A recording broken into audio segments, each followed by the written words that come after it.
Hello again, welcome to Writerly Witterings. This is a more serious one because the last few Writerly Witterings have just been about books, but today I'm going to talk about the idea of writing a whole series. Mainly because someone asked me, how do you plan to write a whole series? Well, the first thing you do is you get a chair that doesn't flaming squeak quite as loudly as this. But when I wrote my first book, Last Templar, I wasn't writing a series, I was writing a one-off book, and that was all. I had the idea of the Templars because I'd been reading a book about the Knights Templar some time before, and when I decided to sit down and write something, that book just sprang into my head. But I didn't realise it was going to be a series.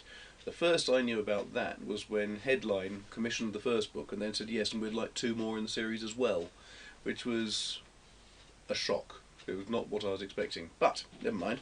I managed to write a couple more books, and then they increased it by commissioning 2 more books, and so it just gradually has carried on, so that now we've got 32 in the Templar series, which is a big shock actually.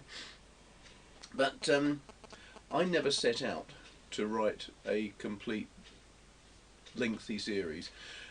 A number of people, especially crime writers, are firmly of the conviction that you can't really have a series of more than about 10 or 11 books. Well, I disagree, clearly. I think that the great thing about a crime series generally is that you can cover every aspect of life. Because every book you're going to have at least normally 5 or 6 suspects. It means you can cover, because you don't want each of them to be having a motive to kill the victim just for money or just for vengeance. You've got to have revenge, you've got to have sex, you've got to have jealousy, you've got to have greed, you've got to have a number of different aspects in each book. So the motivations may well be pretty much the same for most of your potential killers in every book you write, but it's changing the motivation, it's changing the characteristics of those people around it. The nice thing about crime books generally is that you can deal with the wealthiest people in the country, you can deal with the poorest, you can look at any aspect of modern society and bring that into the book. And I think it's to a large extent that makes crime such a satisfying read for so many people. But whether you're writing crime or bodice rippers or chick lit, whatever it may be, it doesn't really matter. I think that the main key to writing a successful lengthy series is that every single book must be standalone. Every single book must work on its own without any need to refer back to earlier books. And the reason why I say that is that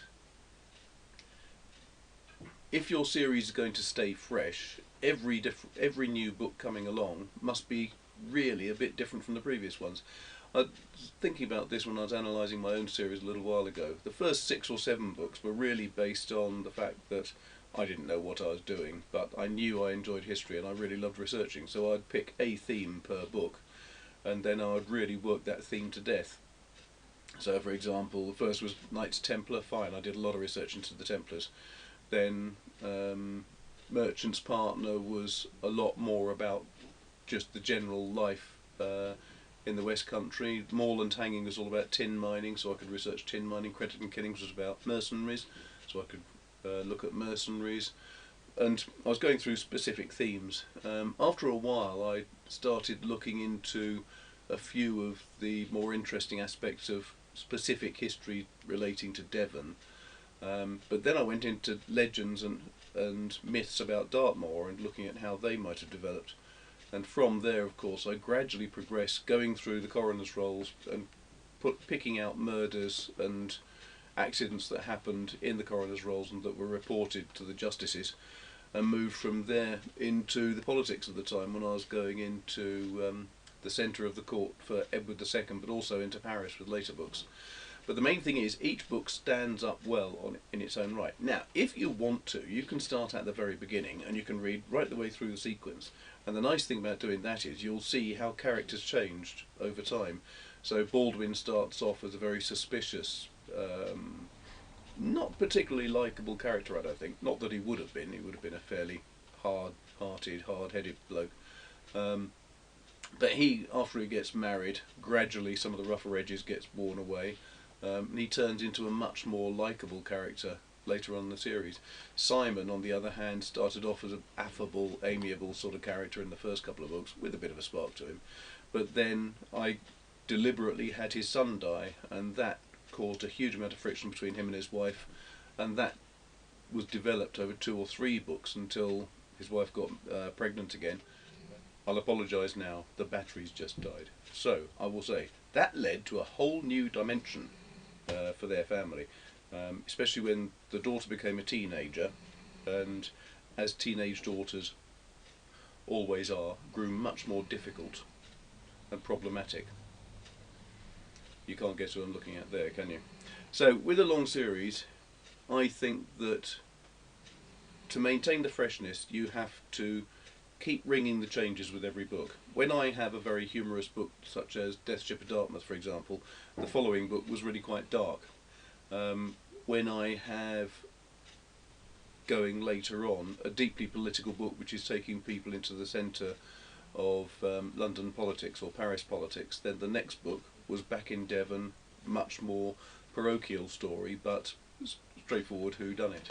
So I tried always with the series to have a good variety, but maintaining the coherent thread, which was all of the characters progressing through life with ups and downs. So I can think of several books where Baldwin and Simon had some fairly severe arguments which rankled over 2 or 3 books, and I made sure that it was explained, although not in too much detail, exactly what was going on. So yes, I think that in summary, when you're setting out to write a long series, the best approach is to take it as a single book and make sure that one book is the very best book you can write, and then hopefully that will continue. When you write the second book, you're writing a single book again, and that progresses all the way through the entire series, so that you have, hopefully at the end, a very good series.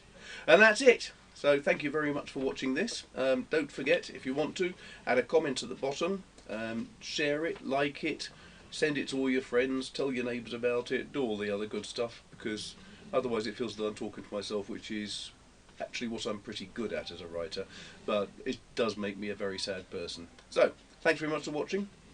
On to the next one. Cheers, take care.